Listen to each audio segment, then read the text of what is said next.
Students, actually I haven't started recording. मुझे अभी ध्यान आया अचानक से.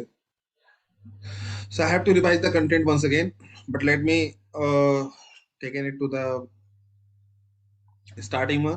बायोटेक हमने बच्चों जो इम्प्लीमेंट किया वो कई फील्ड्स में किया, जिसमें कि हमारा एग्रीकल्चर है ग्रीन बायोटेक, मेडिकल साइंस है रेड बायोटेक, इंडस्ट्रियल है व्हाइट बायोटेक, मराइन है ब्लू बायोटेक. एग्रीकल्चर में अगर हम देखें तो हमने दो तरह के प्रोडक्ट्स ग्रो कराने की कोशिश की है, एक क्वालिटेटिव और एक क्वांटिटेटिव. क्वांटिटेटिव में नंबर या क्वांटिटी इंक्रीज कराई, क्वालिटेटिव में एग्रीकल्चर क्रॉप्स की क्वालिटी इंक्रीज कराई हमने. तो हमने जो जेनेटिकली मॉडिफाइड क्रॉप्स बनाए हैं उनमें कुछ क्रॉप्स के एग्जाम्पल और किस चीज को लेकर हमने उनको मॉडिफाई किया है वो बातें यहाँ पर लिखी गई है. तो सबसे पहले हमने vitamin A rich golden rice बनाया. तो इसमें हमने विटामिन ए की क्वालिटी इंक्रीज कराई. इसी तरह पोटैटो बनाया हमने जो प्रोटीन रिच था. ये सब चीज हम कैसे बना ले रहे हैं? रिकॉम्बिनेंट डीएनए डाल के उस पर्टिकुलर क्रॉप या प्लांट के अंदर. इसी तरह हमने सॉल्ट टॉलरेंट ट्रांसजेनिक टोमेटो बनाया जो सॉल्टी कंडीशन में भी ग्रो हो सकता है. हमने फ्लेवर सेवर टोमेटो बनाया जिसके अंदर राइपनिंग की कैपेसिटी बहुत कम होती है, मतलब बहुत देर से सड़ता है. तो बहुत देर तक, बहुत दिनों तक इसको फ्रेश रखा जा सकता है. एक बार कल्टीवेट कर लिया तो खराब नहीं होगा जल्दी.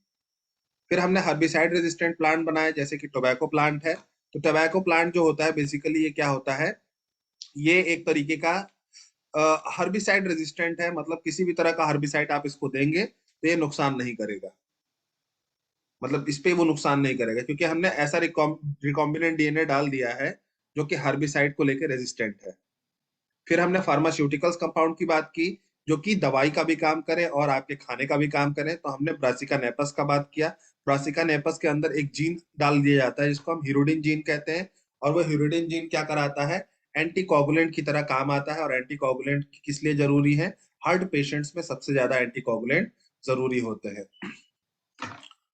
Next is edible vaccine. कुछ ऐसे वैक्सीन बनाए हमने, मतलब कुछ ऐसे जीन्स हमने डाल दिए अपने फ्रूट्स या वेजिटेबल्स के अंदर जिसको हम एज अ फ्रूट या वेजिटेबल कंज्यूम करें, साथ ही साथ वो हमारे लिए दवाई का भी काम करेगा. जैसे कि हमने ट्रांसजेनिक बनाना बनाया, ट्रांसजेनिक टोमेटो बनाया किसके लिए? हेपेटाइटिस और कॉलरा के लिए. शुगर बीट बनाया फूट और माउथ डिजीज के लिए. ट्रांसजेनिक बनाना पोटैटो बनाया डायरिया के लिए.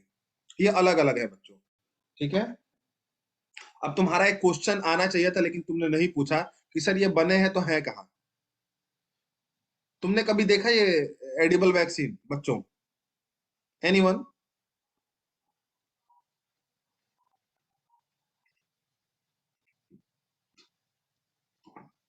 मेरी आवाज आ रही है? मैंने म्यूट तो नहीं किया? नहीं, म्यूट तो नहीं. कभी आप लोगों ने देखा ये? नहीं देखा. तो आप लोगों ने पूछा क्यों नहीं फिर?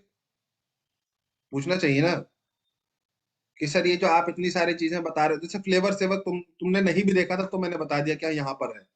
इन सबको मैं नहीं बता रहा हूँ ये कहाँ पर है, कहाँ कैसे है. ठीक है बच्चों, देखो ये सारी चीजें जो डेवलप की जा रही हैं, ठीक है, ये सब अभी ट्रायल स्टेज में है. ठीक है, या अभी सिर्फ और सिर्फ एनिमल्स या बहुत रेयर कंडीशन में वॉलंटियर्स के ऊपर चेक की जा रही है. इनका अभी डाउन स्ट्रीमिंग प्रोसेस नहीं हुआ है, मतलब मार्केट में एज सच नहीं आई है अभी. और आई भी है तो बहुत लिमिटेड स्पेस के लिए आई है, क्योंकि इसका जब तक हेल्थ रिलेटेड वो नहीं देखा जा सकता कि भाई कहीं कुछ साइड इफेक्ट ना हो जाए या कुछ और रिएक्शंस ना हो जाए, तब तक हम इसको जनरल पर्पस के लिए नहीं कर सकते.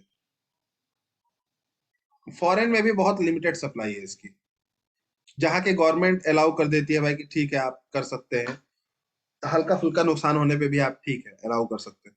लेकिन हमारे यहाँ पे इस सब चीजों, मतलब ऐसा चीज नहीं बेचा जाता है. नहीं तो फिर तो क्या ही पूछना है. ठीक है, अब सोचिए केला खा के हेपेटाइटिस ठीक हो जाए तो और क्या चाहिए आपको. वो कड़वी कड़वी दवाइयां कौन खाना चाहेगा. Anyhow, but we are मतलब बायोटेक्नोलॉजी में बहुत ही जल्दी ये सब चीजें लॉन्च होने वाली हैं.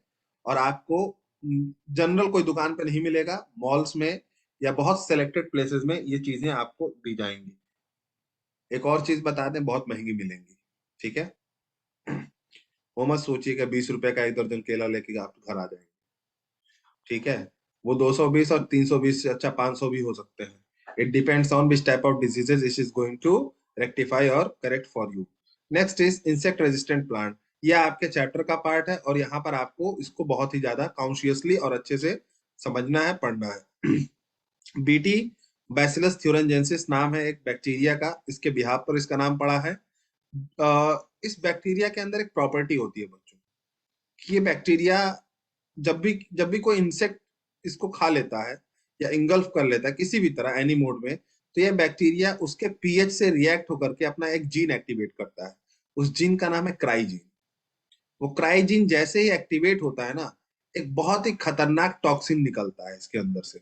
और वो टॉक्सिन जो होता है, ये उसके एलिमेंट्री कैनाल या गट पे छेद कर देता है, पोर कर देता है।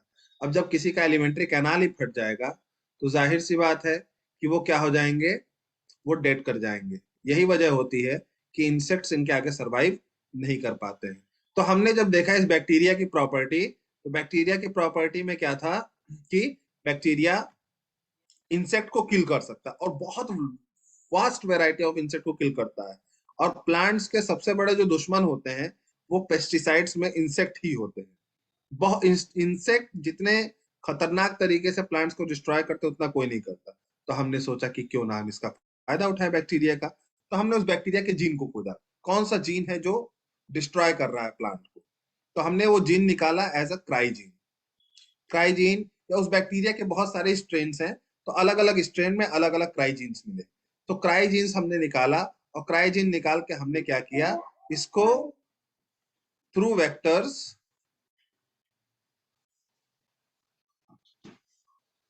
यहां पर नहीं करते प्राची, वो फॉरेन में करते हैं, यहां पर नहीं अभी हुआ है ऐसा। ओके, सो क्राइजीन को हमने थ्रू वेक्टर्स किस में ट्रांसफर कर दिया, होस्ट में। होस्ट कौन है, प्लांट्स। अब प्लांट्स के अंदर ऑलरेडी क्या है, ये क्राइजीन्स प्रेजेंट है। कोई भी बैक्टीरिया अब आता है, सॉरी इंसेक्ट अभी आता है किल करने के लिए प्लांट को, तो क्या होता है, ये क्राइजीन उनके अंदर चला जाता है और वो इंसेक्ट, क्योंकि क्राइजीन जाएगा तो एक्टिवेट होगा इंसेक्ट के पीएच में। एक्टिवेट होने से इंसेक्ट को वो क्या कर देगा, किल कर देगा। तो इंसेक्ट्स की यहाँ पे 3 कैटेगरी लिखी गई है जो बहुत ही ज्यादा नुकसान करती हैं और जिसको ये किल कर सकता है क्राइजीन। लेपिडोप्टेरन्स, कोलियोप्टेरन्स, डायप्टेरन्स, ठीक है। लेपिडोप्टेरन्स में बीट वॉर्म्स हैं, और कोलियोप्टेरन्स में बीटल्स हैं, और डेप्टेरन्स में फ्लाइज हैं। तीनों की तीनों कैटेगरी काफी खतरनाक है किसके लिए, प्लांट्स के लिए। और ये जो जीन है ये इन तीनों पर इफेक्टिवली वर्क करता है और इनको किल कर सकता है।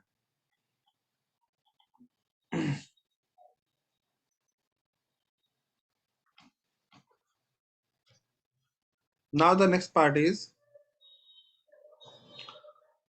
हाँ, एक्टिवेशन के लिए एल्कलाइन मीडियम चाहिए जो कि इसके बैक्टीरिया के मिडगट में मिल जाता है।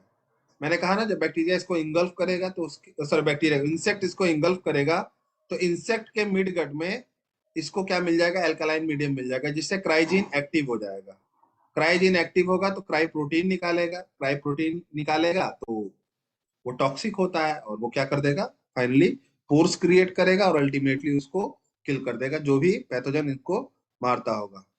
अब ये बच्चों आपके एनसीईआरटी की लाइन है, ये आपको रटा होना चाहिए। ये क्वेश्चन बनता है और पूरी उम्मीद है कि आ सकता है। Cry first AC, cry second AC, ये मैंने कहा था ना, बीटी बैसिलस थ्यूरेंजेंसिस के डिफरेंट डिफरेंट स्ट्रेन से डिफरेंट डिफरेंट क्राइजीन्स निकाले जाते हैं। तो ये क्राइजीन्स की वैरायटीज हैं और अलग अलग क्राइजीन्स अलग अलग तरह के पैथोजेंस को मारते हैं। इसी में हमने दो cry gene, cry first AC, cry second AV, ये दोनों दो अलग स्ट्रेन से निकाले गए हैं और ये दोनों किसको मारते हैं, कॉटन बॉल वॉर्म को मारते हैं। तो इससे हम क्या पूछ सकता है, कॉटन बॉल वॉर्म, अगर इसको हम कॉटन में दे दें इन दोनों में से किसी भी एक जीन को, तो कॉटन बॉल वॉर्म से ये सुरक्षा कर देंगे। दूसरा है क्राई फर्स्ट एबी, ये कॉर्न बोरर्स को किल करते हैं। कॉर्न बोरर्स इंसेक्ट जो होते हैं, वो जो ये कॉर्न्स होते हैं ना, मेज, उनको खत्म कर देते हैं। बोरर्स का मतलब अंदर छेद कर देना, गड्ढा कर देना। तो बोरर्स बहुत खतरनाक प्रजाति होती है, कई सारी लकड़ियों के अंदर ये लोग अंदर घुस के उसको पूरा का पूरा सड़ा देते हैं, खत्म कर देते हैं, खोखला कर देते हैं अंदर से। आप अपना फर्नीचर को मत ले लीजिएगा, लिविंग वुड की बात कर रहे हैं हम, उनमें ये काम करते हैं ये लोग ऐसा। तो ये क्या करते हैं, ट्राई फर्स्ट एबी, ये कॉर्न बोरर्स को किल कर देते हैं। सो ये देखिए बच्चों, ये एक और एक्स्ट्रा इंफॉर्मेशन है कि अगर होस्ट में किसके थ्रू डाला जाता है, ट्यूमर इंड्यूसिंग प्लाज्मिड के थ्रू जाता है, टीआई प्लाज्मिड के थ्रू इसको भेजा जाता है। ठीक है, तो टीआई प्लाज्मिड में ट्यूमर इंड्यूसिंग जीन नहीं है, लेकिन ट्यूमर इंड्यूसिंग जीन को हटा करके ये वाला जीन डाल दिया गया, क्राई फर्स्ट ए बी या क्राई सेकेंड एसी, ये डाल दिया गया। और फिर इसको किस में भेज दिया गया, होस्ट प्लांट में भेज दिया गया। और होस्ट प्लांट में भेजने के बाद उसके अंदर वो जीन्स आ गए परमानेंट। अब कोई भी इंसेक्ट आएगा उसको तो ये किल कर देगा। अब बीटी के कौन कौन सी वैरायटीज हमने निकाली अब तक, वो आप देख लीजिए। BT cotton, soybean, tobacco, corn, rice, brinjal, इसमें से कितनी वैरायटीज का नाम आप पहले से सुन चुके हैं बच्चों? How many varieties have you listed earlier also?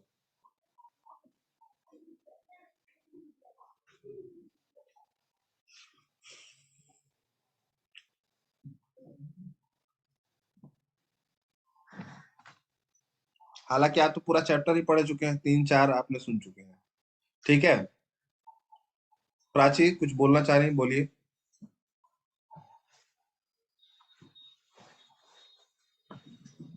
अच्छा कोई बात नहीं, ठीक है। Okay okay okay. BT cotton तो बहुत चला, अभी भी चल रहा है। टोबैको भी बहुत चलता है, बीटी टोबैको। लेकिन जितने खाने वाले प्रोडक्ट्स थे, सोयाबीन, कॉर्न, राइस और ब्रिंजल, स्पेशली ब्रिंजल में सबसे ज्यादा बवाल मचा था। उसमें क्या हुआ था बच्चों, कॉटन, सोयाबीन, टोबैको, अच्छा ठीक है, ओके वैष्णवी।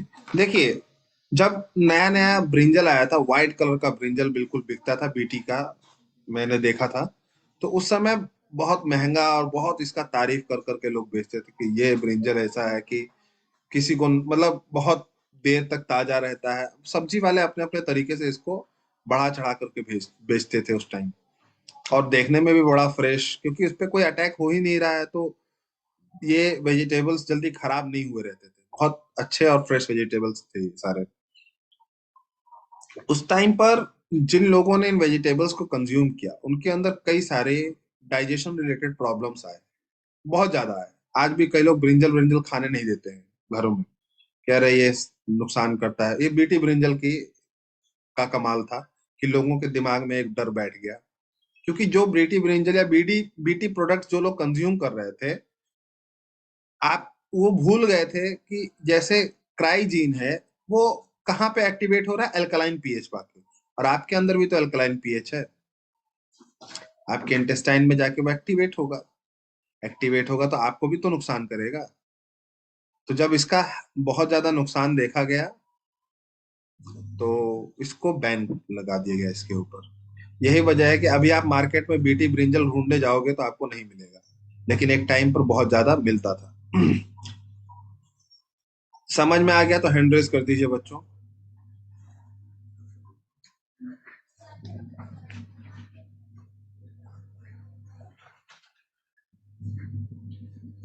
ठीक है ठीक है, 4 बच्चों ने हैंड रेज किया।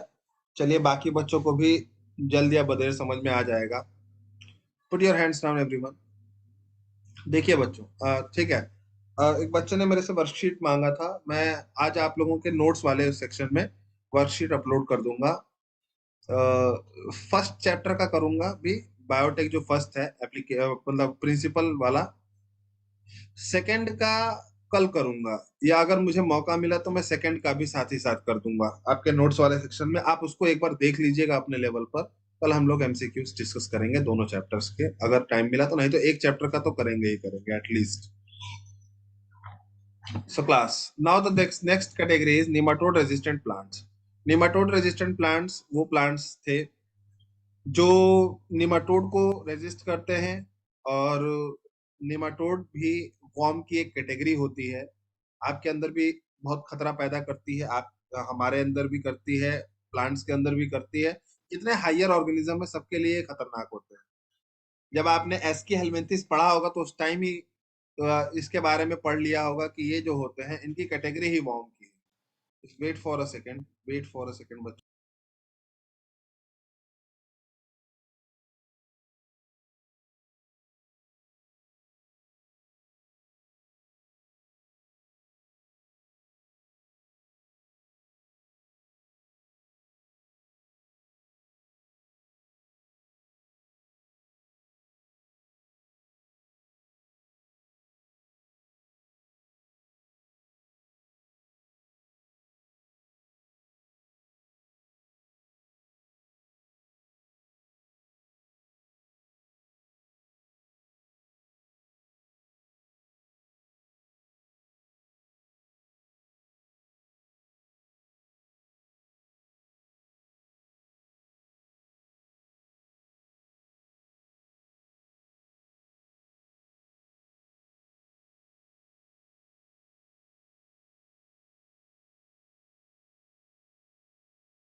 सॉरी फॉर द इनकन्वीनियंस बच्चों, एक्चुअली एक प्रोडक्ट आ गया था बाहर और हमारे भाई को मिल ही नहीं रहा था वो, तो वही मैं उसको एड्रेस बता रहा था। सो क्लास हम स्टार्ट करते हैं। नेमाटोड रेजिस्टेंट जो प्लांट्स होते हैं उनके अंदर क्या कैपेसिटी होती है, ये आपको बिल्कुल नई तरीके से पढ़ना है, क्योंकि एनसीईआरटी में इतना कम दिया है कि आप समझ नहीं पाएंगे इसको। तो इसको हम लोग बहुत ही अच्छे तरीके से समझेंगे। सबसे पहले हम इसका बेस समझ लेते हैं, बेसिक्स क्या था इसको जनरेट करने का। देखिए बच्चों, नॉर्मली अब तक हम क्या कर रहे थे, अब तक हम एक रिकॉम्बिनेंट डीएनए बना रहे थे, उसको वेक्टर में डाल रहे थे और वेक्टर से होस्ट में ट्रांसफर कर दे रहे थे। फिर वो होस्ट उस आरडीएनए से अपना क्या बना रहा था, प्रोटीन बना रहा था या जीन बना रहा था, ठीक है, और सामने वाले का इफेक्ट शो कर रहा था अपना। यही जनरल हमारा प्रोसेस हो रहा था। तो यहां पर हमने कुछ नया किया, कुछ अलग किया, और अलग तरीके से हमने क्या किया, सिंपली पैथोजन को रोकने की कोशिश की। अब हमने पैथोजन को मारा नहीं, किडनैप किया। पहले हम क्या कर रहे थे, जैसे इंसेक्ट को हम किल कर दे रहे थे, खत्म कर दे रहे थे। तो हम तो हम क्या कर रहे थे, सिंपली यहाँ पर मारेंगे नहीं, किडनैप करेंगे। कैसे किडनैप करेंगे, इसके लिए आपको एक प्रोसेस समझना पड़ेगा जिसको हम कहते हैं सेंट्रल डोग्मा। सेंट्रल डोग्मा में क्या होता है बच्चों, जैसे आपका डीएनए है, वो पहले ट्रांसक्रिप्शन करके एमआरएनए बनाता है, एमआरएनए ट्रांसलेशन करके प्रोटीन बनाता है, फिर वो प्रोटीन आगे चल के कैरेक्टर बनाता है। ये इतना सब जानते हैं, हैंड रेज कर दीजिए। सिर्फ कल्याणी जानती है, वैष्णवी सिर्फ वैष्णवी और कल्याणी ये बात जानती है। 3 बच्चे हैंड रेज, इतना भाई तुम लोग क्यों मतलब रुक रुक के हैंड रेज कर रहे हो। प्राची, संदेश,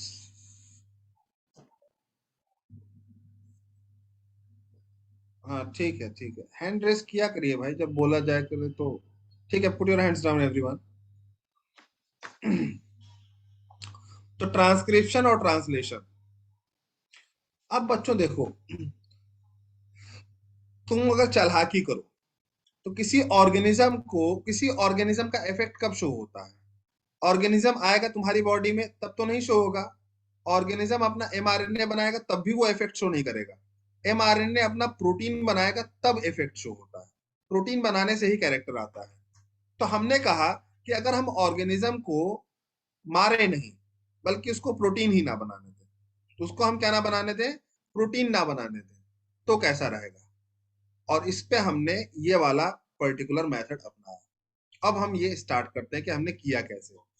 इस टेक्निक को हम आरएनए इंटरफेरेंस कहते हैं, ठीक है। हमने आरएनए की हेल्प से आरएनए को किडनैप किया, ठीक है। छोटे छोटे कई सारे आरएनए की हेल्प से हमने किसको किडनैप किया, जो हमारे पैथोजन थे उनके आरएनए को हमने किडनैप कर लिया, एमआरएनए को, और हमने प्रोटीन बनाने ही नहीं दिया। तो इसी टेक्निक को हमको पढ़ना है कि कैसे हमने किडनैपिंग की। So if you see the flow chart, yeah, this is the flow chart. Let me make it slight angle good. Okay, like this. Is it visible to all of you right now?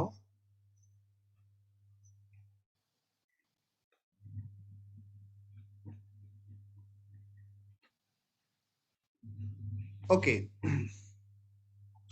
अब बहुत ध्यान से सुनिएगा बच्चों, क्योंकि इस chart में बहुत कुछ समझाने की कोशिश की गई है। ये चार्ट समझ जाएंगे तो बहुत कुछ आप अपने आप समझ जाएंगे। सबसे पहले हम लोग पहले हम देखते हैं जो नेमाटोड इफेक्ट कर रहा है प्लांट को, उसका नाम है मेलाइडोगाइनी इनकॉग्निशा। इनकॉग्निशा नाम है उसका। ये मेलाइडोगाइनी इनकॉग्निशा रूट पे इफेक्ट करता है, रूट को डैमेज करता है हायर प्लांट्स के, और रूट को डैमेज करने के बाद प्लांट्स को ऑलमोस्ट किल कर देता है, खत्म कर देता है। तो हमें इस नेमाटोड को रोकना था। तो सबसे पहले हमने इसके जीन के सीक्वेंस के बारे में जाना कि इसका सीक्वेंस ये है, ठीक है। और उसी के सीक्वेंस से रिलेटेड एक डीएनए हमने तैयार किया, प्राइमर्स लेकर के, पॉलीमरेज लेकर के हमने डीएनए तैयार किया। जो डीएनए हमने तैयार किया बच्चों, उस डीएनए के अंदर एक खासियत थी। उस डीएनए के अंदर एक खास बात थी। नॉर्मली डीएनए में जब ट्रांसक्रिप्शन होता है तो डीएनए का एक ही स्ट्रैंड ट्रांसक्रिप्शन करता है, दूसरा स्ट्रैंड दूसरा स्ट्रैंड जो होता है वो ट्रांसक्रिप्शन नहीं करता है। जो ट्रांसक्रिप्शन नहीं करता है उसको हम लोग कोडिंग स्ट्रैंड बोलते हैं, ठीक है। और जो ट्रांसक्रिप्शन करा रहा है स्ट्रैंड, उसको हम टेम्पलेट स्ट्रैंड कहते हैं। यह आपको पता होगा अगर आपने ट्रांसक्रिप्शन पढ़ा होगा तो। Not more clear, semi conservative nature. क्या वैष्णवी, क्या नहीं क्लियर हुआ आपको?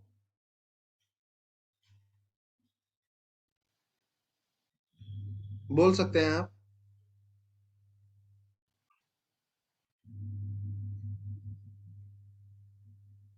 हाँ वैष्णवी, कुछ कहना चाह रहे हैं? सर बोल रहे हैं कि स्लाइड उतना क्लियर नहीं है, बट आप समझा रहे तो समझ में आ रहा है। अच्छा, और सर ये आप जो स्लाइड ये क्लियर नहीं बोले ना है क्या? स्टैंड वाला, ये सर आप समझा रहे तो उसमें समझ में आ जा रहा है। अच्छा अच्छा, ठीक है ठीक है, ओके।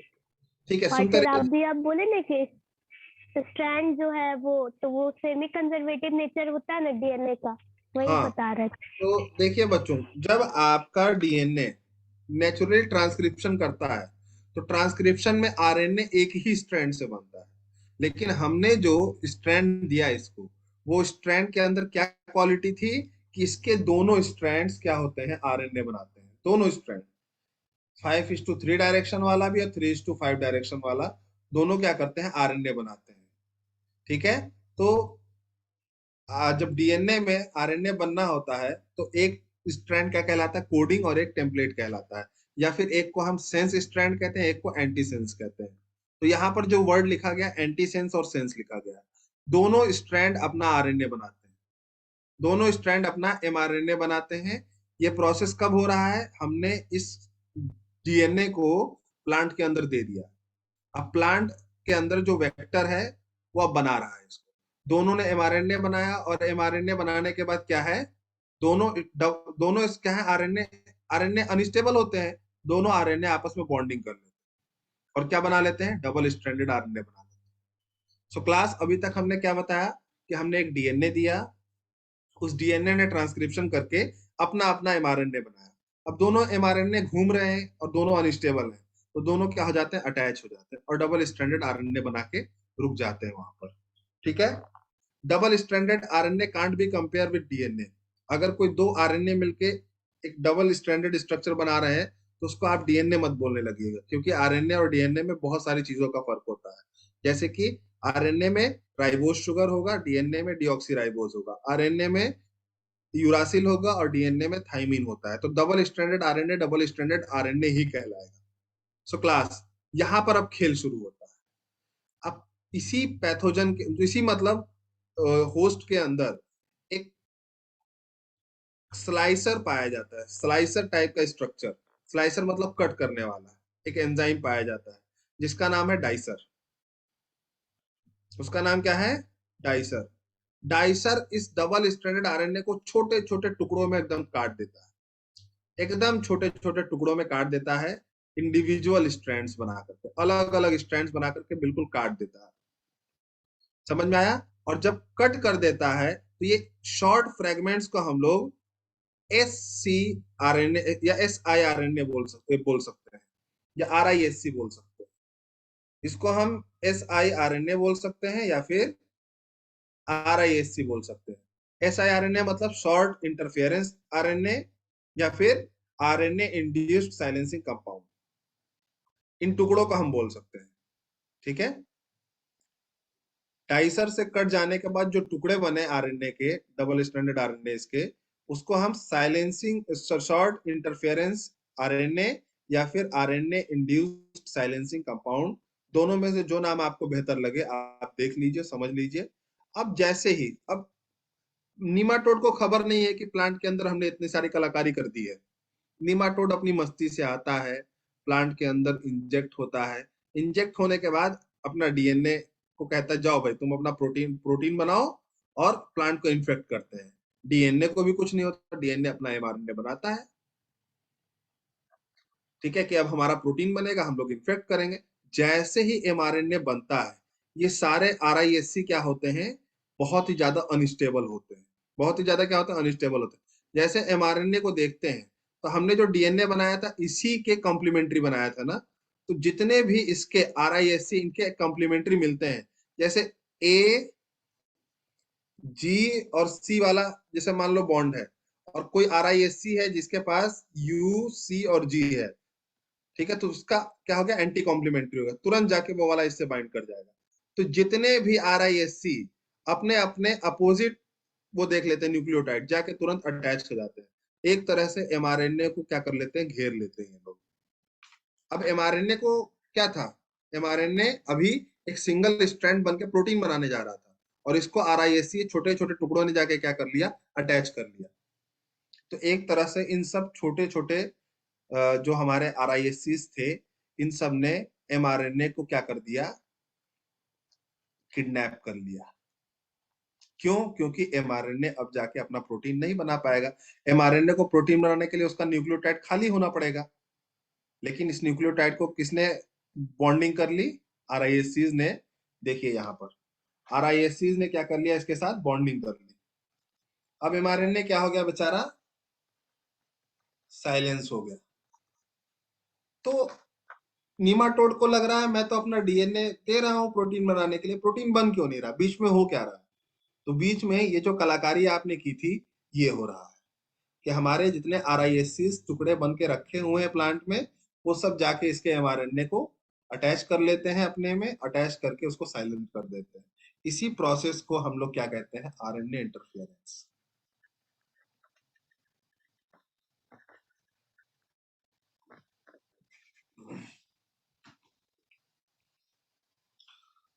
सो ये चार्ट, फ्लो चार्ट बहुत ही इंपॉर्टेंट है बच्चों। इसको आप लोग देखिएगा, समझिएगा, क्योंकि it will help you to understand RNA interference. सबसे ज्यादा पूरे बायोटेक में अगर कोई कॉम्प्लेक्स प्रोसेस है तो RNA इंटरफेरेंस है। और मुझे लगता है कि आप में से 90% बच्चों ने इसको अभी अच्छे से समझ लिया है। नीट में जो क्वेश्चन आता है वो ये आता है कि होस्ट में जो आप देते हैं, होस्ट में जो आप देते हैं आर्टिफिशियल जेनेटिक मटेरियल, क्या वो डीएनए होता है, आरएनए होता है, डबल स्ट्रैंडेड आरएनए होता है, या क्या होता है? ठीक है, 99% बच्चे इसमें गलती कर देते हैं। बच्चों को लगता है mRNA देते हैं, नहीं, हम लोग क्या देते हैं? आर्टिफिशियली सिंथेसाइज डीएनए देते हैं, जो अंदर जाकर के अपना दोनों आरएनए बनाता है। समझ में आ गया हो तो हैंड रेस कर दीजिए बच्चों, नहीं समझ में आया हो तो आप अनम्यूट होने के लिए बोल दीजिए, हम क्वेश्चन पूछ ले रहे हैं। मुझे ऐसा क्यों लग रहा है 4 ही 5 पार्टिसिपेंट्स पढ़ ही रहे हैं, वही बार बार हैंड रेस कर रहे हैं, और पता नहीं क्या है। चलिए ठीक है, जो भी है समझ में आने से मतलब है। अरे shit. Application of biotech in medical sciences, medical sciences में इसका क्या उपयोग है ये हम देख लेते हैं। सबसे पहला है बच्चों डायग्नोसिस में, और दूसरा है ट्रीटमेंट में। दोनों में हमने बायोटेक को काफी हद तक क्या किया है, इम्प्रूव कराया है। और साथ ही साथ हमने इसमें काफी रिसर्चेस आगे बढ़ाई। सबसे पहले हम लोग डायग्नोसिस को बाद में किया गया, चलो ठीक है पहले ट्रीटमेंट ही पढ़ लेते हैं। ट्रीटमेंट में हमने क्या क्या चीजें निकाली हैं। तो सबसे पहला है इंसुलिन। हमने क्या बनाया है, इंसुलिन बनाया है। और इंसुलिन के साथ क्या केस था कि डायबिटीज एक ऐसी बीमारी है जो बहुत रेयर हो गया है कि किसी में ना पाई जाए। ठीक है, ये अगर ऐसे ही चलता रहा तो ये एक यूनिवर्सल बीमारी बन जाएगी, हर किसी में पाई जाएगी जिस तरह से। और डायबिटीज को लोग बहुत ही लाइटली लेते हैं, जबकि ये इतनी खतरनाक बीमारी है कि ये आपके ज्यादातर बॉडी ऑर्गन्स को इफेक्ट करती है और इतना डिस्ट्रॉय कर सकती है कि आपको खोखला कर सकती है अंदर से। But peoples are not taking it seriously and sincerely. But when it's get late, जब लेट हो जाता है, लोगों को बहुत देर में रियलाइज होता है कि यार गलत हो गया, तो उस टाइम पर फिर वो लोग रिएक्शन देते हैं कि अरे पहले से अगर हम ये किए होते वो किए होते। तो खैर इन सब बातों को लेकर के मेडिकल साइंसेज ने काफी एक्सपेरिमेंट्स किए। तो पहले क्या किया जाता था, जब भी किसी को डायबिटीज होता है सबसे पहले खाने पीने में परहेजी कराई जाती है। ठीक है, ये उन लोगों के अंदर होता है जिनके अंदर इंसुलिन कम सिक्रीट हो रहा है। लेकिन एक एज ऐसी आ जाती है जहां पर इंसुलिन सिक्रीट ही नहीं होता। अब इंसुलिन सिक्रीट नहीं हो रहा है तो तुम कितना भी खाने पीने की परहेजी कर लो, काम नहीं चलेगा, इंसुलिन कहीं से लेना पड़ेगा। तो उस समय डॉक्टर्स क्या करते थे कि आपसे सबसे ज्यादा मिलता जुलता इंसुलिन जो होता है वो पिग का होता है। ठीक है, तो पिग का इंसुलिन आइसोलेट कर करके दिया जाता था, जिसको हम बोविन इंसुलिन कहते हैं। ठीक है, पिग्स के इंसुलिन को हम बोविन इंसुलिन कहते हैं। ये मेडिकली बहुत ही ज्यादा यूज किया जाता है, अभी भी कहीं कहीं किया जाता है। तो बोविन इंसुलिन लेने से क्या होता है कि बोविन इंसुलिन आपके अंदर इंसुलिन की कमी तो पूरा करता है, लेकिन बहुत सारे एलर्जेटिक रिएक्शंस को भी स्टिमुलेट करता है। तो this this is not the permanent solution कि अगर तुम एक ट्रीटमेंट करके दूसरी बीमारी ले लो, तो this should not be the solution. तो उस टाइम बहुत ज्यादा जरूरत पड़ी कि यार कुछ ऐसा बनाया जाए, कुछ ऐसा जनरेट किया जाए जिससे इंसुलिन हमको आर्टिफिशियली मिल सके। तो उस समय अमेरिका की एक कंपनी आगे बढ़ी जिसका नाम इली लिली था। उन लोगों ने सोचा कि हम लोग बनाएंगे इंसुलिन। इंसुलिन बनाने में सबसे बड़ी दिक्कत जो आती है वो ये होता है बच्चों कि इंसुलिन के लिए जो जीन्स चाहिए, जो पॉलीपेप्टाइड चाहिए, वो दो चाहिए। मान लीजिए ए और बी चेन चाहिए। ठीक है, तो अगर हम कहीं से इंसुलिन का जीन निकालते हैं, कहीं से इंसुलिन का जो जीन निकालते हैं, वो जो इंसुलिन बनाएगा वो तीन चैन वाला बनाता है, इनएक्टिव इंसुलिन बनाता है। ठीक है, ए बी एंड सी। तो ये इनएक्टिव इंसुलिन को हम लोग के पास कोई ताकत नहीं कि एक्टिवेट करा करके यूज कर सके। और हमारी बॉडी में जो इंसुलिन बनता है वो नेचुरली एक्टिवेट होता है और कंटिन्यू होता है। तो सबसे बड़ी प्रॉब्लम जो आ रही थी वो यही आ रही थी कि तुम कंप्लीट इंसुलिन नहीं बना सकते।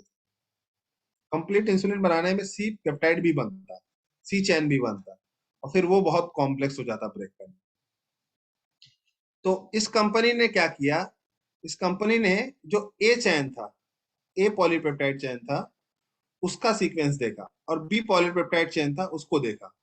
और ए सीक्वेंस को जो जीन बना रहा था उस जीन को लिया, और बी पॉलीपेप्टाइड चेन को जो जीन बना रहा था उसको लिया, जीन ए और जीन बी नाम दिया। अब उन्होंने ई कोलाई की, ई कोलाई का दो कल्चर लिया, culture first and culture second. Culture first में ए वाला जीन ग्रो कराया गया ई कोलाई के अंदर डाल के, और कल्चर सेकेंड में बी वाला जीन ग्रो कराया गया।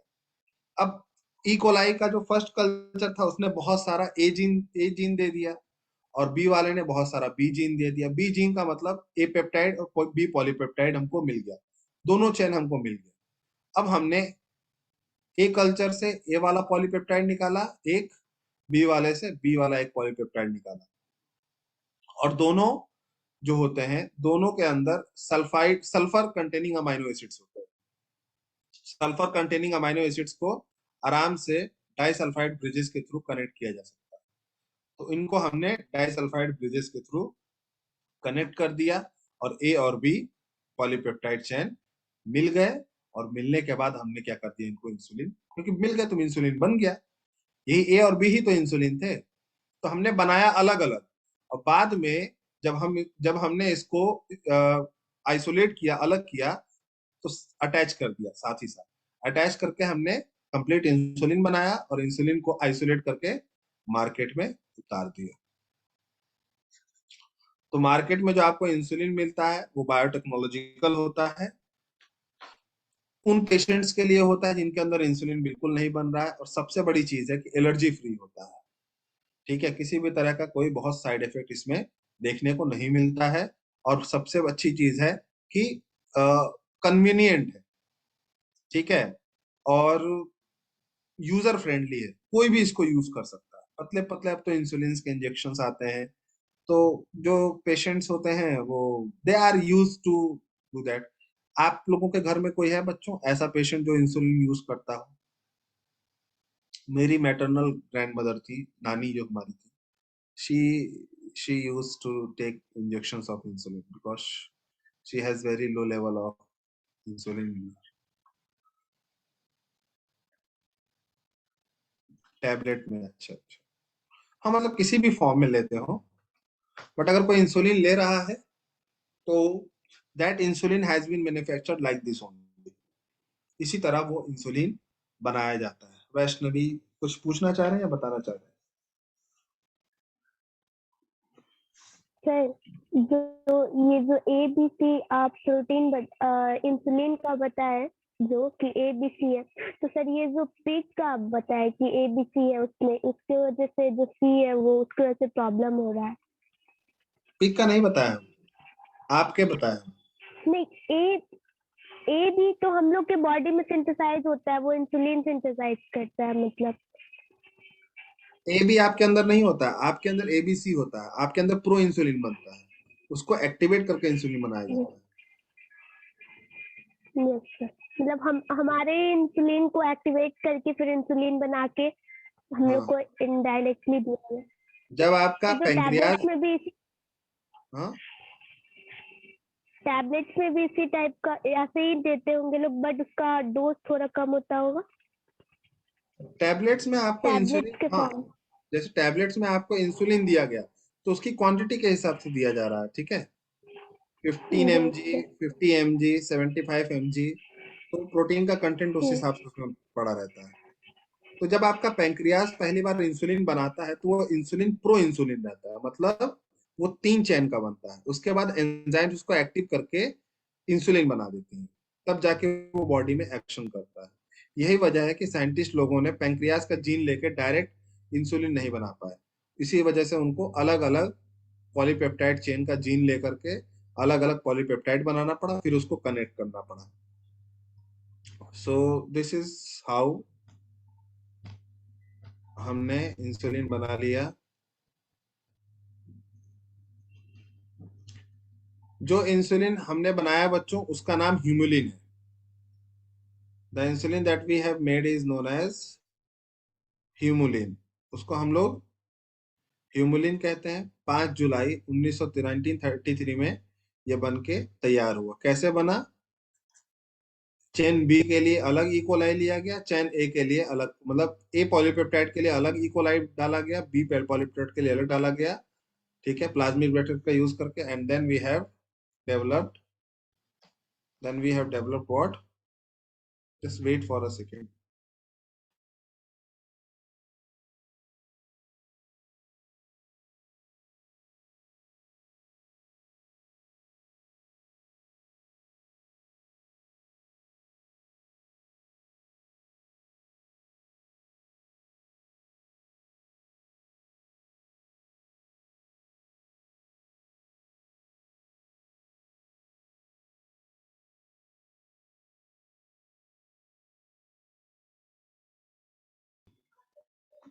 Okay students.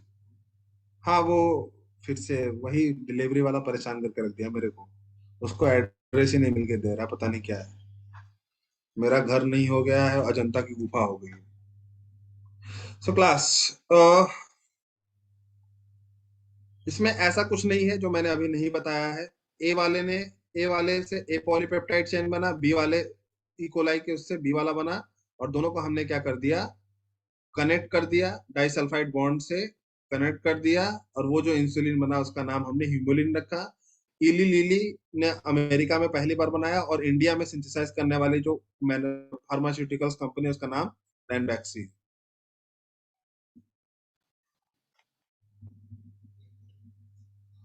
So yes, okay, that is gene therapy. This is very important for exam. देखिए बच्चों, जीन थेरेपी का सिंपल सा कंसेप्ट है, बहुत सिंपल सा कंसेप्ट है कि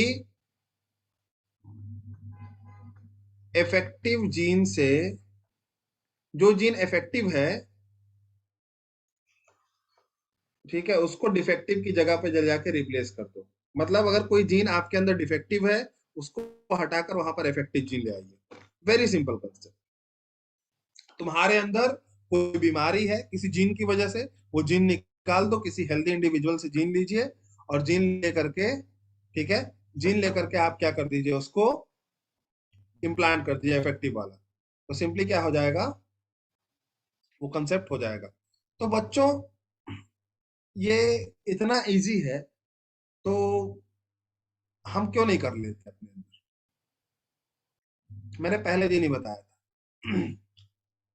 इतना इजी है। आप देखते होंगे लाखों लाख ह्यूमन बींग्स कई सारी बीमारियों से ग्रसित हैं, कई सारे जेनेटिकल डिसऑर्डर्स हैं, बहुत सारी चीजें हैं। तो बहुत सारी चीजें जो हैं वो क्या होती हैं, इफेक्टेड होती हैं। बहुत सारी चीजें इसके अंदर वो होती हैं,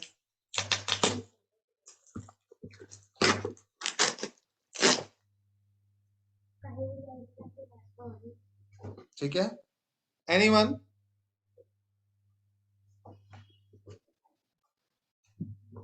why we are not using it if gene therapy is possible. Very good Kalyani. और कोई आंसर, पेन देने।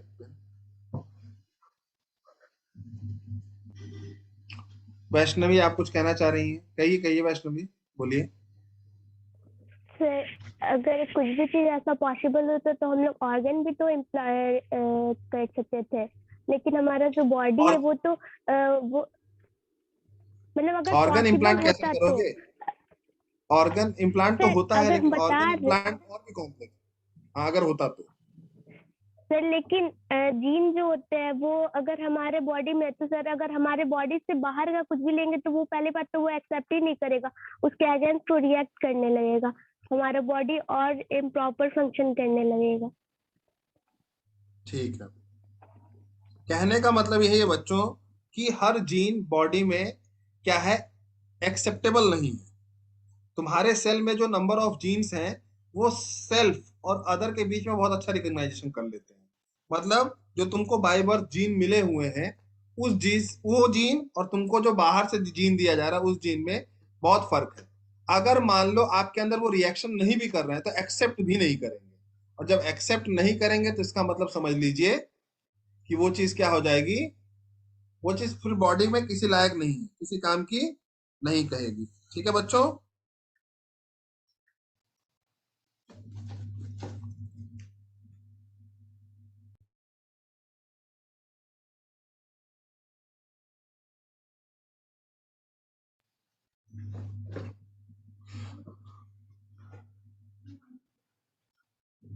हाँ देखो, सान्या ने बोला कि एम्ब्रियोनिक लेवल पे करते हैं।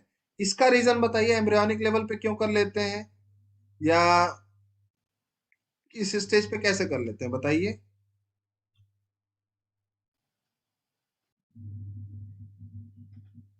अगर तुम्हारी बॉडी इतनी स्पेसिफिक है, तो तुम एम्ब्रियोनिक लेवल पे कैसे कुछ सेल्स या कुछ जीन्स को एक्सेप्ट कर लेते हो।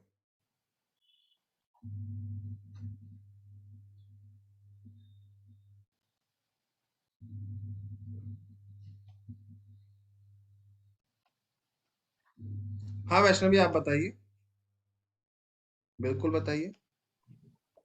सर आप बताए थे ना कि एम्ब्रियोनिक लेवल पे मतलब जब जाइगोट फॉर्म होता है तो उस टाइम जो सेल्स होते हैं वो स्टीम सेल्स होते हैं, और वो मतलब उस टाइम हम लोग कोई भी चेंज करेंगे अगर पार्टिकुलर चीज में तो वो डालेंगे तो उस टाइम वो उसके अकॉर्डिंग वो चेंज हो जाएगा। वो जब एक जाइगोट और होते हैं वो चीज है, स्टीम सेल्स होते हैं वो। उस समय आपके सेल्स मोस्टली बहुत एक्टिव होते हैं, और जब भी सेल्स में यस सर। एक्टिवनेस ज्यादा होती है उस समय एक्सेप्टेंस का वैल्यू बढ़ जाता है। कोई भी आप चीज बाहर से यस देंगे, ठीक है, तो उस समय सेल्स का रिकॉग्नाइजेशन पावर इतना ज्यादा नहीं होता। आपकी उम्र के बढ़ने के साथ साथ, लिसन, उम्र के बढ़ने के साथ साथ आपका इम्यून सिस्टम बहुत ज्यादा स्ट्रांग होता जाता है। स्ट्रांग मतलब इस चीज में रिकॉग्नाइजेशन पार्ट में, ठीक है, भले उसके सेल्स कम होते जाए लेकिन रिकॉग्नाइजेशन वैल्यू बहुत तेज होती जाती है। तो आपके अंदर बीमारियों या किसी भी चीज का जो रिकॉग्नाइजेशन आता है, सेल्फ और अदर के बीच में पहचानने की जो शक्ति आती है, वो जितना ज्यादा आप इन्वायरमेंट से इंटरेक्ट होंगे तब आएगा। ठीक है, यही वजह है कि एम्ब्रियोनिक स्टेज में बहुत जल्दी से चीजें एक्सेप्ट कर ली जाती हैं बॉडी के थ्रू, क्योंकि उसको बहुत ज्यादा सेल्फ और अदर के बीच में फर्क नहीं पता रहता, तो वो कर लेता है। अब बच्चों, एक और चीज बहुत में ज्यादा छोटा सा वो एग्जाम्पल। सर वो बहुत ज्यादा एक्टिव रहता है उस टाइम, मतलब हाँ, कि वो एक दूसरे और फर्क में। मैं आपको समझा देता हूँ। अगर आप कभी डॉक्टर के पास जाओ, ठीक है, जैसे मान लीजिए दांत किसी के टेढ़े मेढ़े हैं, वो जा रहा है डॉक्टर के पास दांत सही करवाने के, हमारे पिन लगा दीजिए वो, तो डॉक्टर जो होता है ना, एकदम बच्चों में भी जल्दी नहीं लगाएगा, और एकदम बड़े जो हो जाएंगे उनको भी। जब एडोलिसेंस का टाइम होता है ना, जिस समय बॉडी के अंदर मॉर्फोलॉजिकल चेंजेस बहुत तेजी से आते हैं, उस समय कहता है कि पिन लगाने का टाइम सबसे बेस्ट वही है, क्योंकि उस समय आप दांत को किसी भी शेप में मॉल्ड कर सकते हैं, इसलिए क्योंकि उस समय बॉडी चेंजेस एक्सेप्ट कर रहा होता है, फिजिकल चेंजेस। तो उस समय अगर आपको कुछ कोई भी चेंज कराना है किसी भी तरह का, जो फिजिकल लेवल पे एक्सेप्टेबल है, हो सकता है, तो दांत में जैसे पिन लगा के दांत बराबर कराना, ये सब चीजें उस टाइम पे बहुत तेजी से जल्दी हो जाती हैं। That is the perfect age for taking this those things. हाँ, तो बच्चों, सबसे पहले जीन थेरेपी एक 4 साल की बच्ची में किया गया था। 4 साल की बच्ची भी थोड़ी बड़ी हो गई, ठीक है, क्योंकि एकदम एम्ब्रियोनिक नहीं है ये। 4 साल की बच्ची में कुछ तो पावर होगा, लेकिन ये जीन थेरेपी सक्सेसफुल रही थी। लेकिन इसका मतलब ये नहीं कि इसके अंदर हो गई तो सबके अंदर हो जाएगी, लेकिन इसके अंदर सक्सेसफुल रही थी, इसीलिए हम इसको पढ़ रहे हैं। तो उस लड़की के अंदर एडीए एंजाइम होता है, उसकी डेफिशिएंसी थी। एडिनोसिन डी एमिनेस की डेफिशिएंसी थी। एडिनोसिन डी एमिनेस बोन मैरो के सेल से बनता है, जीन से बनता है, और इम्यूनिटी में बहुत ज्यादा हेल्प करता है। और अगर ये एंजाइम लैक कर रहा है आपके अंदर, तो जो बीमारी होती है उसको हम सीवियर कंबाइंड इम्यूनो डेफिशिएंसी कहते हैं। ये बिल्कुल ऑलमोस्ट एड्स की तरह एक डिफिशियंसी है। एड्स में जैसे कोई भी बीमारी होने के चांसेस ज्यादा होते हैं ना, इसी तरह एससीआईडी में भी बहुत ज्यादा बीमारी होने के चांसेस होते हैं। इस समय इम्यूनिटी इतनी वीक हो जाती है, इतनी वीक हो जाती है, कोई भी बीमारी आराम से इफेक्ट कर सकती है। तो बच्चों, एडीए की डेफिशिएंसी में बच्चे ज्यादा दिन जिंदा नहीं रह पाते। तो इस बच्ची के अंदर दो मेथड्स थे, दो तरीका था जिससे हम इसको सही कर सकते थे। तीसरा जो हमने लिया वो रिस्क था। दो तरीका था। पहला तरीका यह था कि हम एडीए बाहर से देते रहें। तो एडीए बाहर से देने में ये खतरा था कि एडीए बहुत महंगा होता है, और देंगे तो कम टाइम के लिए चलेगा, फिर दोबारा लेना पड़ेगा, तो उसको रेगुलर जाके एडीए लेना पड़ेगा। तो किसी के पास इतना पैसा कहाँ से आएगा कि वो हमेशा जाके एडीए लेता रहे। दूसरा था बोन मैरो ट्रांसप्लांटेशन, जिसमें हम बोन मैरो को ही ट्रांसप्लांट कर दें। लेकिन उसमें भी बोन मैरो ट्रांसप्लांटेशन जल्दी कोई डॉक्टर करता नहीं है, बहुत कॉम्प्लेक्स प्रोसेस है। हो सकता है एक चीज सही हो तो दो चीजें खराब भी हो जाए उसमें, इसीलिए बोन मैरो का ट्रांसप्लांटेशन जल्दी कोई नहीं करता है। और करते भी हैं तो बहुत ही सीनियर और सिंसियर डॉक्टर्स जो होते हैं वो करते हैं। वो भी सब लिखवा के करते हैं कि भाई कुछ हुआ तो हमारी जिम्मेदारी नहीं है, मरा जिया तो जो भी है। तो ये बहुत रिस्की कॉम्प्लेक्स प्रोसेस था। तीसरा हमने रिस्क और लिया है, वो बायोटेक का रिस्क था, और वो सक्सेसफुल हुआ। हमने एक इफेक्टिव जीन लिया एडीए का, और प्रॉपर वेक्टर के थ्रू हमने इस बच्ची के अंदर उसको इम्प्लीमेंट, बच्ची इस समय होस्ट है, ठीक है, बच्ची के अंदर वो हमने जीन इम्प्लीमेंट कर दिया। अब जो वेक्टर था वो वेक्टर क्या था, बच्ची के अंदर डिवाइड हुआ, बच्चे की बॉडी ने उस वेक्टर को एक्सेप्ट कर लिया और वो डिवाइड हुआ, तो उसके अंदर तो एडीए वाली जीन थी, एडीए बनने लगा। एडीए बनने लगा मतलब अब उसकी जो एससीआईडी वाली बीमारी थी वो क्या हो गई, रेक्टिफाई हो गई। So this is how we have developed treatment for ADA deficiency through gene therapy. तो सबसे बड़ी चीज यही थी बच्चों की, बॉडी अगर वेक्टर को एक्सेप्ट कर ले, जिस वेक्टर या प्लाज्मिड के थ्रू आपने दिया है, तो समझ लीजिए कि ठीक है। लेकिन बॉडी एक्सेप्ट ही नहीं करती जल्दी। एम्ब्रियोनिक स्टेज, ये बच्ची छोटी थी तो चलो हो गया, 4 साल भी बड़ा होता है, लेकिन फिर भी बच्ची छोटी होने की वजह से ऐसा हो गया, अदरवाइज नहीं होता बच्चों। नेक्स्ट टॉपिक क्या है?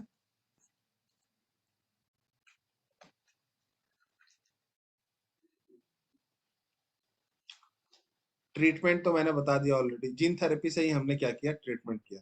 जो वेक्टर लिया था हमने वो रेट्रोवायरस था, जिसको बॉडी ने एक्सेप्ट कर लिया। नेक्स्ट है बच्चों मॉलिक्यूलर डायग्नोसिस। मतलब डायग्नोसिस में दो चीजें आती हैं, एक पीसीआर है, एक एलिजा है। पीसीआर अभी हमने पढ़ा, बता दिया आप लोगों को, और कोरोना में आपने खूब नाम सुना होगा, आरटीपीसीआर, ये सब नाम आपने सुना सुना कि नहीं सुना बच्चों? दोनों का मैं कोरोना से ही बता दूंगा अभी। अगर कोरोना में 2 तरह के टेस्ट हो रहे थे बच्चों, दोनों टेस्ट का नाम पता है आप लोगों को? पता है तो बता दीजिए, तो आपको समझने में बहुत आसानी हो जाएगी। एक मिनट, बच्चों ने आंसर तो दिया है, यस सर हुआ भी है। सुना क्या, क्या नाम क्या है बताओ, सुना है तो? कौन कौन सा टेस्ट हुआ है तो बताओ। सिर्फ आरटीपीसीआर ही सुना है कि एक और टेस्ट होता है? आरटीपीसीआर में टाइम लगता है, जो पहला वाला टेस्ट है वो तुरंत हो जाता है। हाँ, आरटीपीसीआर तो ठीक है, एक और होता है। वेरी गुड, ओजास्मी ने कहा रैट। रैट जो है वो एलिसा टेक्निक पे बेस्ड है, और आरटीपीसीआर जो है वो पीसीआर टेक्निक पे बेस्ड है। पीसीआर में हम क्या करते हैं कि अगर आदमी के ऊपर शक है, जैसे कि मान लो मुझे लगता है कि यार ये डिजीज हो सकता है, इस समय महामारी फैली हुई है, मेरे अंदर भी ये डिजीज हो सकता है, तो आप जहां पर वो डिजीज का इन्फेक्शन है, जैसे अगर बॉडी के अंदर है, बॉडी के अंदर लंग्स के बाहर कहीं भी है, तो हम ब्लड ले लेते हैं, ब्लड का सैंपल ले लेते हैं, और उसके बाद ब्लड के सैंपल में हम लोग क्या करते हैं, उसको देखने की कोशिश करते हैं। देखिए बच्चों, ब्लड के अंदर जब हम देखते हैं, तो जब माइक्रोब्स को हम डायग्नोसिस करते हैं, लिसन, कभी भी किसी भी डायग्नोसिस टेक्निक में, कभी भी जब आप लैब में जाएंगे, तो लैब में कोई भी डायग्नोसिस होती है किसी भी माइक्रोब की, तो माइक्रोब का अपीयरेंस तभी आएगा जब वो ज्यादा क्वांटिटी में होगा। तुम्हारे अंदर अगर टाइफाइड का बैक्टीरिया ज्यादा क्वांटिटी में है, वो ज्यादा क्वांटिटी में होगा, तभी बिडाल टेस्ट में तुम टाइफाइड पॉजिटिव आओगे कि हाँ टाइफाइड है तुमको, कम है तो नहीं आएगा। तो आरटीपीसीआर में हम क्या करते हैं, अगर मान लो तुम्हारे अंदर वायरस कम है, या पीसीआर में हम क्या करते हैं, माइक्रोब की क्वांटिटी कम है, तो सबसे पहले हम लोग पीसीआर के हेल्प से जो भी चीजें हैं, जो भी कंटेंट है, उसको हम बढ़ाते हैं, एम्पलीफाई करते हैं। तो कई लोगों के अंदर कोरोना नहीं आ रहा था जल्दी, रैट में नहीं आता था, लेकिन आरटीपीसीआर में आ जाता था। क्यों?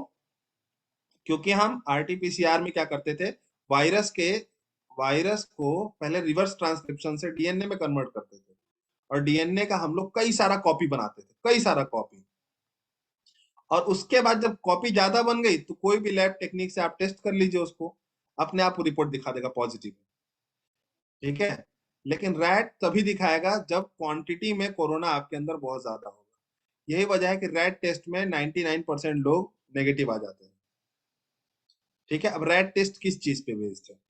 ये एलिसा पे बेस्ड है। एलिसा मैं आपको थोड़ा डिटेल में समझाऊंगा, एंजाइम लिंक्ड इम्यूनोसॉर्बेंटेस। हालांकि आपके बुक में लिखा होगा एंजाइम लिंक्ड इम्यूनोसॉर्बेंटेस।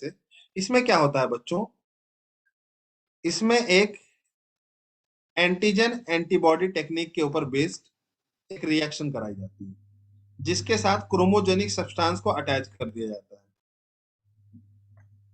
क्रोमोजेनिक सब्सटेंस वो होते हैं जो एंटीजन एंटीबॉडी के साथ, एंटीजन एंटीबॉडी के रिएक्शन होने पे कलर चेंज करते हैं। तो आप लोगों ने सुना होगा प्रेगनेंसी टेस्ट, सुना है किसी बच्चे ने? हैंड रेस कीजिए। चलिए, 2-3 बच्चों ने सुना। बहुत महान महान व्यक्ति हैं आप लोग। क्या आप लोग 10 मिनट बाद हैंड रेज करते हैं? ऐसा लगता है मैं प्राचीन काल की गुफाओं के नाम और पत्थर के नाम तुम लोगों से पूछ रहा हूँ। चलिए ठीक है बच्चों, प्रेगनेंसी टेस्ट में क्या होता है? यूरिन को एक स्ट्रिप पे डाला जाता है, एक आध दो ड्रॉप, ठीक है, फ्यू ड्रॉप्स, और वो कलर चेंज कर देता है। यही होता है ना? बहुत सारे टेस्ट में ऐसा होता है, सिर्फ इसमें नहीं होता है। रैट में भी यही होता है। तो ऐसी क्या चीजें हैं जो इसमें हैं? जैसे तुमको पता है, अगर कोरोना है या प्रेगनेंसी है, कोई भी डिजीज है, हर डिजीज का एक क्या होता है? टॉक्सिन होता है या फिर कोई केमिकल होता है। हर चीज में एक केमिकल सीक्रेट हो। जैसे मान लो कोई प्रेग्नेंट है, उसके अंदर प्रोजेस्टेरॉन की क्वांटिटी क्या हो जाएगी? थोड़ी सी बढ़ जाएगी, ठीक है। तो पता है कि भाई इसकी क्वांटिटी बढ़ी हुई है इसके अंदर। या कोई भी ऐसे जो प्रेगनेंसी हार्मोन है, बहुत सारे होते हैं। रिलैक्सिन होता है, HPL होता है, HCG होता है, बहुत सारे हार्मोन्स होते हैं। किसी भी हार्मोन के खिलाफ हम एंटीबॉडी बना लेंगे। क्या बना लेंगे? एंटीबॉडी। एंटीबॉडी हम लोग किस पे बनाएंगे? स्ट्रिप पे बनाएंगे। जो भी दवा हम बना रहे हैं बायोटेक्नोलॉजी को डायग्नोस करने के लिए, उसके लिए हम क्या बना लेंगे? एंटीबॉडी बना लेंगे। वो एंटीबॉडी उसी पर्टिकुलर एंटीजन के साथ जाके कंबाइंड करेगी।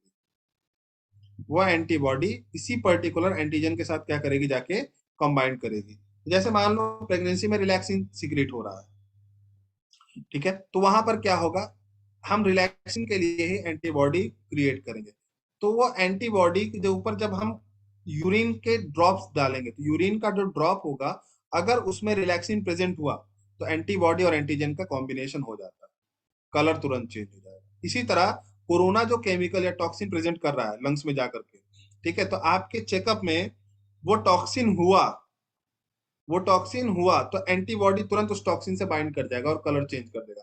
तो रैट का रिजल्ट तुरंत आ जाता है। इसीलिए हमारे नाक में हल्का सा स्ट्रिप डालेंगे वो लोग, स्ट्रिप डाल के घुमाएंगे, घुमाने के बाद जो भी आपका म्यूकस होगा, म्यूकस के अंदर अगर वो टॉक्सिक सब्सटेंस प्रेजेंट होगा, तो उस टॉक्सिक सब्सटेंस के साथ आपकी एंटीबॉडी कंबाइन कर जाएगी। कंबाइन करने के बाद सिंपली क्या होगा कि वहां पर रिएक्शंस होंगे, और रिएक्शंस के बाद कलर चेंजिंग होगा, and finally we got the result. But it will happen when the quantity of the microbes are in large amount. जब उसकी क्वांटिटी लार्ज अमाउंट में, क्योंकि टॉक्सिन या प्रोटीन बॉडी के अंदर तभी दिखेगा जब माइक्रोब ज्यादा क्वांटिटी में आ जाएंगे। इसीलिए रैट में चांसेस, क्योंकि कोरोना का जो फैलने का रेट था वो बहुत कम था, ठीक है, फैलने का rate in the sense body के अंदर जाने के बाद बहुत डिवीजन का रेट। तो कई लोगों के अंदर कोरोना होता था, लेकिन रैट में निकलता नहीं था, क्योंकि अभी टॉक्सिन वो इतना सीक्रेट नहीं करते थे। तो रैट तो टॉक्सिन देख करके कलर चेंज करेगा ना, और टॉक्सिन नहीं मिलेगा तो नहीं चेंज करेगा। और पता चला 10 दिन बाद वो लोग मर गए। तो अब 10 दिन बाद मर गए, 10 दिन पहले नेगेटिव रिपोर्ट आई थी, तो वहां पे तो खतरा हो गया ना, रिस्क हो गया। तो इसीलिए RT-PCR ज्यादा अच्छा था। RT-PCR में अगर कम क्वांटिटी में भी है माइक्रो, तो पहले हम उसको ज्यादा क्वांटिटी में बना लेते हैं, फिर टेस्ट करते हैं। तो RT-PCR से या सिर्फ PCR से रिजल्ट अच्छा आता है। कितने बच्चों को एलिसा समझ में आ गया? ELISA is based on antigen antibody response in which color changing takes place. Antibody हम पहले से दे देते हैं, एंटीबॉडी हम पहले से दे देते हैं। अगर उसको उसका एंटीजन मिल गया तो कलर चेंज हो जाएगा, मतलब आपका रिपोर्ट पॉजिटिव आ जाएगा। अब बच्चों, अब हम आपको बताते हैं ये फार्मास्यूटिकल्स वालों की धांधली। हमारे पास ऑलमोस्ट हर चीज का इलाज प्रेजेंट है बच्चों, हर चीज का इलाज है। मतलब हर चीज का डायग्नोसिस, तुम टाइफाइड चाहो तो टेस्ट कर लो, तुम हर चीज टेस्ट कर सकते हो, ठीक है, ये एंटीबॉडीज के टेक्निक से। लेकिन फार्मास्यूटिकल्स वाले जल्दी हर चीज आपको दे नहीं रहे। बहुत ज्यादा जिद करने के बाद, बहुत ज्यादा ये करने के बाद कोविड टेस्ट का उन लोगों ने वो दिया था, जो कोविड टेस्ट का पूरा किट था, वो दिया था उन लोगों ने। और हर चीज के टेस्ट का किट होता है बच्चों। ये जो होते हैं ना फार्मास्यूटिकल्स वाले, और ये सॉरी ये लैब वाले, ये सिर्फ तुम्हारे पैसे के साथ खेल रहे हैं, ठीक है। इनके पास किट प्रेजेंट है, तुम्हारे पास होता तुम भी कर लेते, लेकिन नहीं कर सकते तुम। ब्लड टेस्ट भी जो है ना, ब्लड टेस्ट भी, जैसे किसका ग्रुप ब्लड कौन सा ग्रुप का है, वो भी एंटीजन एंटीबॉडी के ऊपर ही होता है। ठीक है, ये तो तुमने पढ़ा ही होगा क्लास 11th में। तो उसके लिए भी आर्टिफिशियल एंटीबॉडीज दी जाती हैं। तो जिसका ब्लड कोगुलेट हो गया, ब्लड के 3 सैंपल्स लिए जाते हैं, 3 सैंपल्स। ठीक है, तो जिसके 3 हम 3 ड्रॉप डालते हैं एंटीबॉडीज के। पहले वाले पे पहला ड्रॉप, पहले आपने ब्लड लिया स्लाइड पर, और स्लाइड पे 3 ड्रॉप लिया ब्लड का, और 3 एंटीबॉडीज होती हैं। पहला antibody first number, second number, sorry second number और थर्ड नंबर।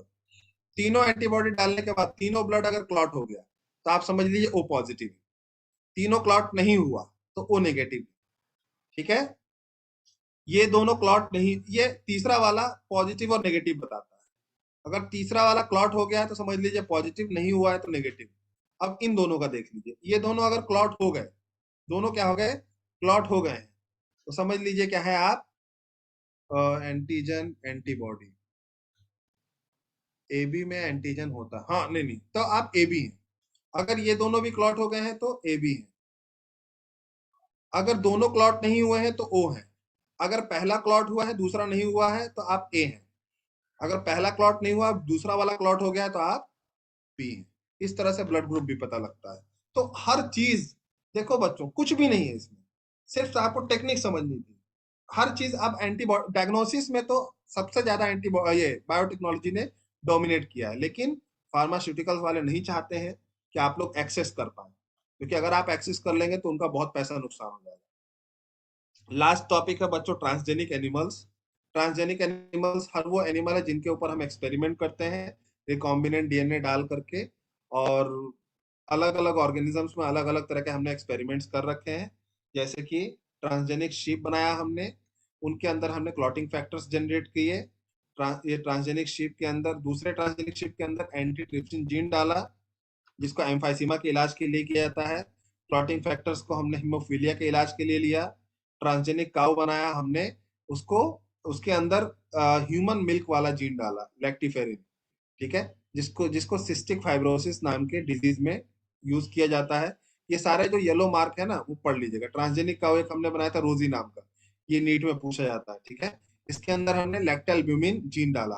तो ये बच्चों के लिए बनाया गया था, जो छोटे बच्चे मतलब मदर का मिल्क नहीं ले पाते, वो इस तरह के ट्रांसजेनिक काउ का मिल्क ले सकते हैं, जिसके अंदर ये जीन डाला गया था। ट्रांसजेनिक गोट बनाया, गोट के अंदर हमने किसका जीन डाला, स्ट्रेप्टोकाइनेस का। स्ट्रेप्टोकाइनेस ब्लड क्लॉट नहीं होने देता। ठीक है, तो ये भी हेल्पफुल था। इसके बाद इन दोनों को छोड़ दीजिए। ट्रांसजेनिक पिग, काउ, गोट, फिश, इन सब के अंदर हमने ह्यूमन ग्रोथ हार्मोन डाल करके एक्सपेरिमेंट किया, और इनके साइजेस इंक्रीज हुए, और इनके प्रोडक्ट से हमने क्या किया, ग्रोथ हार्मोन को कंज्यूम करना, मतलब इनका प्रोडक्ट खाने से भी आपको ग्रोथ हार्मोन मिलेगा। अब हम किस किस चीज के लिए हमारे अंदर यूज करते हैं, अपने लिए हम कहाँ कहाँ यूज करते हैं बायोटेक को। तो नॉर्मल फिजियोलॉजी और डेवलपमेंट के लिए यूज करते हैं, कि जीन का एक्सप्रेशन कैसा है, रेगुलेशन। जैसे कोरोना का आपको वो बनाना था, मेडिसिन बनाना था, तो देखोगे ना यार कि वो किस चीज पे फायदा कर रहा है, किस ऑर्गन पे नुकसान कर रहा है। तो वो चीज देखने के लिए भी हम लोग यूज करते हैं ट्रांसजेनिक एनिमल्स को। दूसरा, डिजीज की स्टडी के लिए। तुम्हारे अंदर कोई डिजीज अगर हो रही है, तो तुम अपना अंदर बॉडी खोल के नहीं देखोगे ना कि कौन सी डिजीज कहाँ हो रही है। जैसे तुमको मलेरिया का चेकअप करना है, तो हम मलेरिया का पैथोजन किसी और ऑर्गेनिज्म में डाल के देखते हैं, फिर देखते हैं कि ये डिजीज इस तरह से फैलती है, इस तरह से इन्फेक्ट करती है। उस एनिमल में देख करके तब हम पता लगाते हैं कि तुम्हारे अंदर यहाँ पर जाके वो इन्फेक्शन कॉज हो रहा है। तो वो चीज हमने डिस्कस स्टडी किया, माउस के ऊपर किया था, कैंसर की स्टडी की थी हमने। तो कैंसर का जो वायरस है कहाँ पर किस तरह से इफेक्ट करता है, वो हमने माउस में डाल करके किया था। सेफ्टी ट्रायल्स के लिए हम करते हैं, जैसे हमने कुछ भी बना लिया, कोई भी वैक्सीन बनाई, वैक्सीन को आप पे देने से पहले एनिमल्स पे दिया जाता है, ताकि सेफ्टी चेक की जा सके। केमिकल्स की सेफ्टी के लिए, जैसे बहुत सारे केमिकल्स आजकल बन रहे हैं, तेल, साबुन, ये सारी चीजें। तो केमिकल्स जैसे आप स्किन पे लगा रहे हो साबुन, अगर उसके अंदर कुछ ऐसा केमिकल चला गया जो स्किन सेल्स के लिए हार्मफुल है, तो पहले उसको जानवरों पे टेस्ट किया जाता है।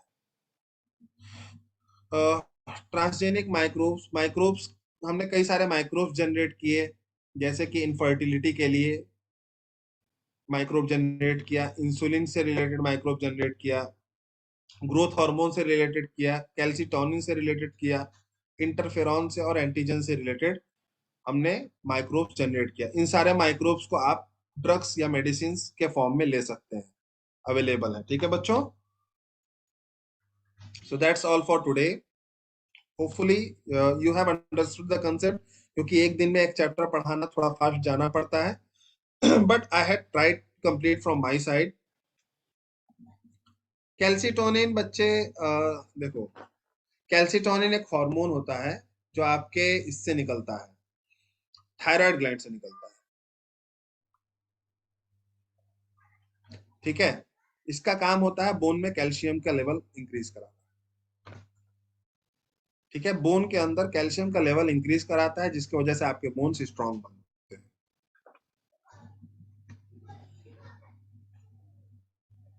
मैं आज कर दूंगा, क्वेश्चंस का सीट पे दे दूंगा। ठीक है, चलिए बच्चों, ठीक है, आज के लिए इतना बहुत है। ख्याल रखिए अपना आप लोग। अभी मैं पीडीएफ बना के सेंड करता हूँ। ठीक है, मैंने अभी बनाया नहीं है, मैं करता हूँ। चलिए बच्चों, थैंक यू बच्चों।